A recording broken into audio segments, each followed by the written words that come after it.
Salut à tous, je vous partage mon tout premier projet avec mon nouveau laser de l'atelier. Vous saviez, j'avais un Creality Falcon 2 et là j'ai la version Pro qui, comme vous pouvez le constater, a un petit capot qui se referme et ça c'est vraiment génial pour voir les projets que l'on grave. Alors pour ce projet, je suis partie de la forme d'un kimono.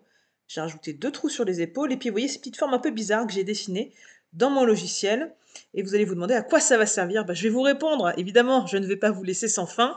Le temps d'installer une plaque de fibre dure, donc c'est de l'Isorel, c'est, les panneaux que l'on met au fond des meubles, que j'ai détournés pour être gravés et découpés. L'avantage, c'est qu'une fois fini, on a une face qui est blanche, qui est très solide, très résistante et du coup, il y a pas de peinture à faire, donc voilà, c'est la petite astuce.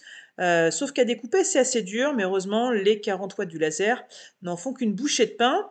La fumée, comme d'habitude, elle est évacuée, hein, c'est comme l'ancien modèle, par le biais d'une petite aération qui est intégrée dans le châssis. Donc ça, c'est chouette, ça évite d'avoir, de la fumée dans l'atelier bien évidemment. Et puis surtout, grosse nouveauté, eh bien, c'est, vous le voyez, la vidéo, la caméra qui est intégrée dans le châssis, qui permet notamment de vous faire des superbes images. Donc, de toute façon, je vous mets toutes les références dans la description.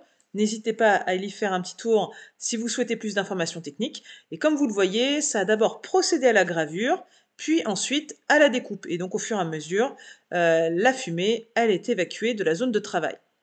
Donc là, c'est une surface de travail disponible qui est d'à peu près 40 cm par 40 de mémoire. C'est un petit peu plus, je crois, c'est 41,5. Mais le panneau que j'ai découpé faisait à peu près 25 par 30 cm. Et comme vous le voyez, ça c'est toujours le moment super satisfaisant, tout se détache. Du premier coup, évidemment, j'avais fait mes petits tests hein, pour savoir à quelle intensité, à quelle vitesse je devais faire évoluer mon laser pour le faire graver et découper cette matière. Et donc voilà la petite structure que l'on a. Et derrière, très peu de marques de brûlure, c'est vraiment super chouette. Et je vous emmène voir le résultat. Boum! En fait, cette petite réalisation, c'est un support de médaille que le club de judo local va pouvoir vendre pour remplir un petit peu les trésoreries de l'association. Donc voilà, j'espère que ça vous a plu, que ça vous a inspiré. Pensez à vous abonner, liker, commenter comme d'habitude. À très bientôt sur Copo & Co et à bientôt pour d'autres projets.